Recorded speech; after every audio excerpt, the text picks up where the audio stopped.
Hello everyone, this is Serious Trivia, and today we're doing something a bit different with our Let's Talk Lore series. Typically, this series have focused on historical events related to the Three Kingdoms period, and from time to time we have veered off topic to cover some interesting tangent topics like military rank during the Han Dynasty, and today we're going to be doing something similar with this three-part series covering the concepts related to Chinese naming conventions, where we will discuss the historical origins and evolution of how Chinese names work, with a particular focus on using examples from the Three Kingdoms period. Now, this series will only make sense if we stick to mostly Chinese terms for these concepts, as translated versions often lose a lot of meaning. But considering that most of my audience are English speakers, I will try to incorporate some rough translations as well as some Western parallels, as human beings typically use names in similar fashions across cultures and languages. And like I mentioned already, this series will be broken down into three parts, as I hope to cover 6 different types of names in Xing, Shi, Ming, Zi, Hao, and Shi. For our first episode here, we'll focus on Xing and Shi, which can be roughly translated to surname and clan name. Then for our next episode tomorrow, we'll focus on Ming and Zi, or first name and style name. Then lastly, for our final episode on Sunday, we will cover Hao and Shi, which are nickname and posthumous names.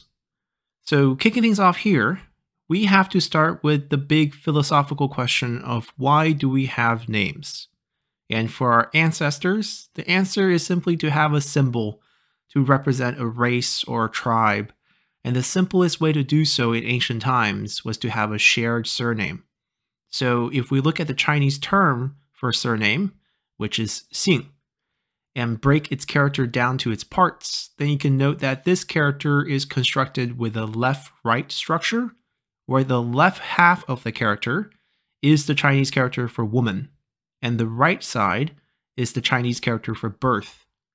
And in old Chinese dictionaries, the word Xing also carries the meaning for birth, as the character is a literal depiction of female giving birth. And for this word to transform into the meaning for surname is reflective of the maternal society of the ancient times, where those born from the same mother are therefore related and thus share the same surname, or Xing.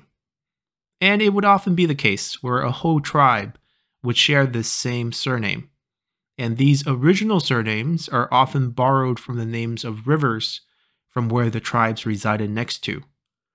And for example, according to Chunqiu, or the Spring-Autumn historical records, there were 22 original surnames that are shown here.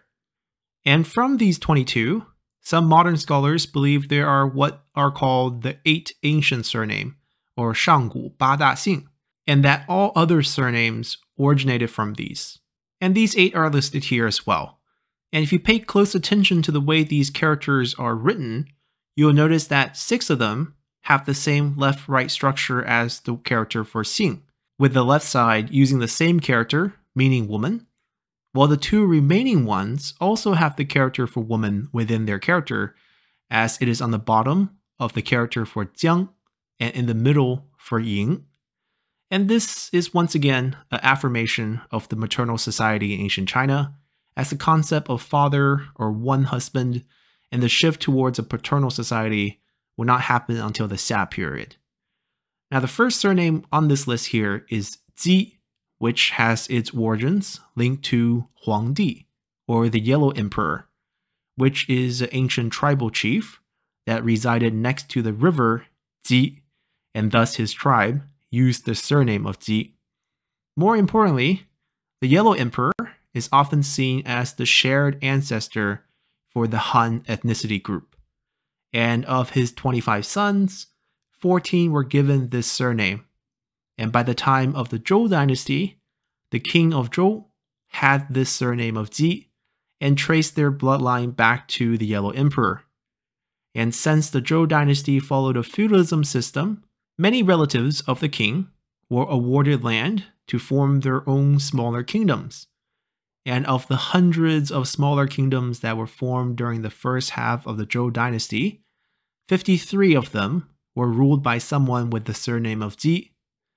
But as they were given these new kingdoms, they would often change their name to reflect this, leading to our second naming concept here called Shi, which I'm going to roughly translate to as clan name. Now, at first glance, surname, clan name, last name, and family name seem to be referring to the same thing. And in modern times, they do mean the same thing.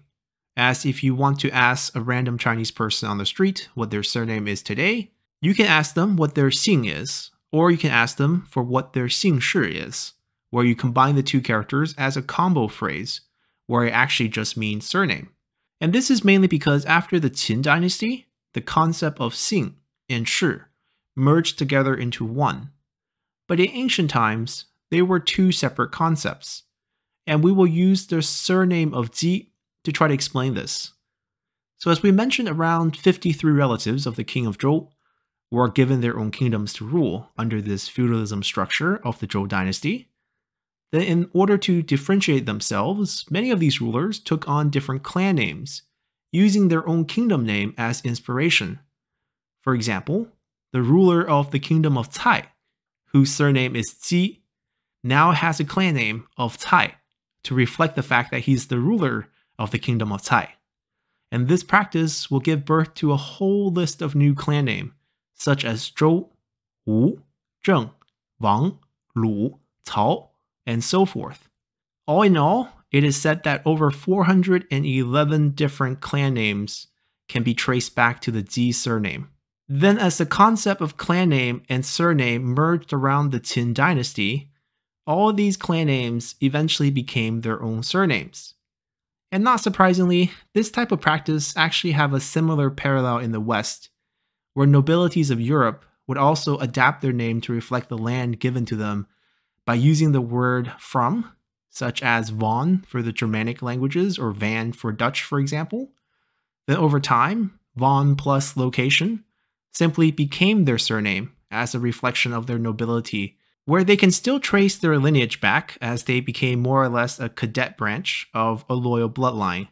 Now, even though after the Qin dynasty, surname and clan name did merge, the idea of clan name used in the concept of cadet branch still existed, especially amongst the more powerful gentry clans. Which is why when we talk about gentry clans like the Yuan clan during the Three Kingdoms period, where Yuan Shao and Yuan Shu originate from, we would call them Runan Yuan Shi, which using our German example would be basically Yuan von Runan.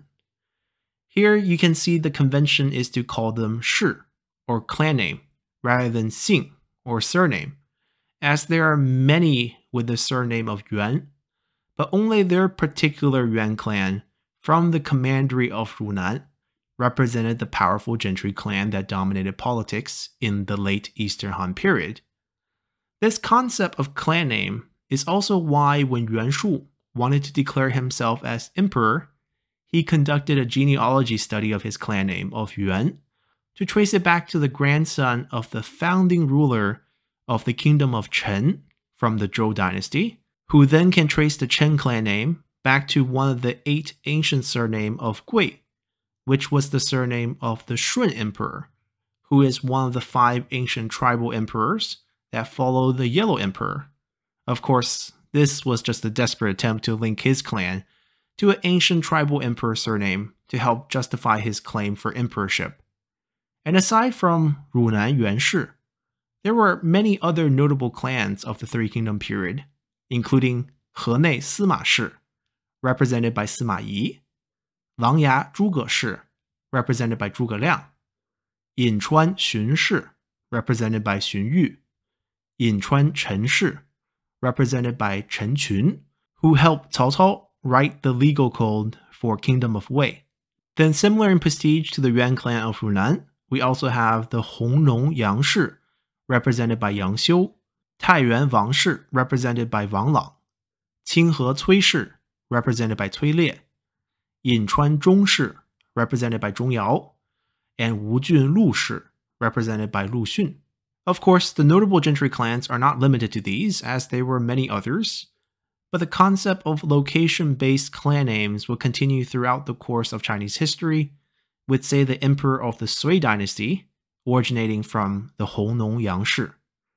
And during the Sui Tang period, there was even the concept of 五姓七望, or the 5 surnames and 7 clans, which denoted the most powerful 7 gentry clans during this time period.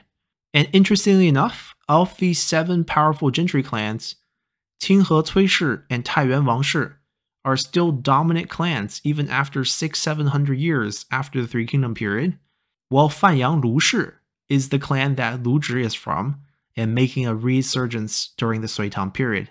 Now, at the end of our episode here, I just want to bring some modern-day concept into our discussion as well, as today we can treat surnames and clan name as the same thing.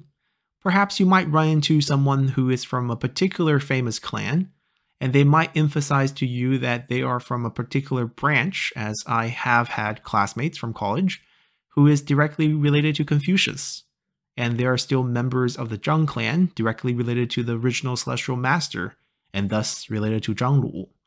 But at the same time, new surnames are constantly being created, as using records from the Spring-Autumn period, there were roughly 80 different surnames. Then by the Song dynasty, when the first versions of the top 100 surnames, or Baijia Xing, were cataloged, there were 502 different surnames, with 442 of them being single character surnames like Cao, Li, or Zhang, while 60 were 2 character surnames like Sima or Zhuge. Then by late Song, the number of surnames jumped to 1,745, as more nomadic people from the Liao, Jin, and Yuan dynasties adapted to Han culture and took on Han versions of their name. Then by the Ming dynasty, the total number of recorded different surnames increased to 1,968, and during the late Qing dynasty, the total number skyrocketed to 5,129. Then finally, in modern time, according to the 2001 version of the top 100 surnames, there were recorded a total of 5,730 different surnames, with 3,470 of them being single characters, 2,085 of them being double characters, 163 triple characters, and finally 12 being 4 or 5 characters long. But of these 5,730, only roughly 3,000 of them are in active use, with roughly 400 of them being considered common surnames. And using the 2020 census, Li is the most common surname, with over 95 million people, representing roughly 7.94% of total population, followed closely by Wang at 88.9 million and Zhang at 84.8 million. And with this, we're going to end our episode here, as we'll return next time to talk about the more personalized part of one's name, in one's first name and style name, as they are known in Chinese as Ming and Zi. So hopefully you enjoyed this episode, and I'll see you all next time. Bye!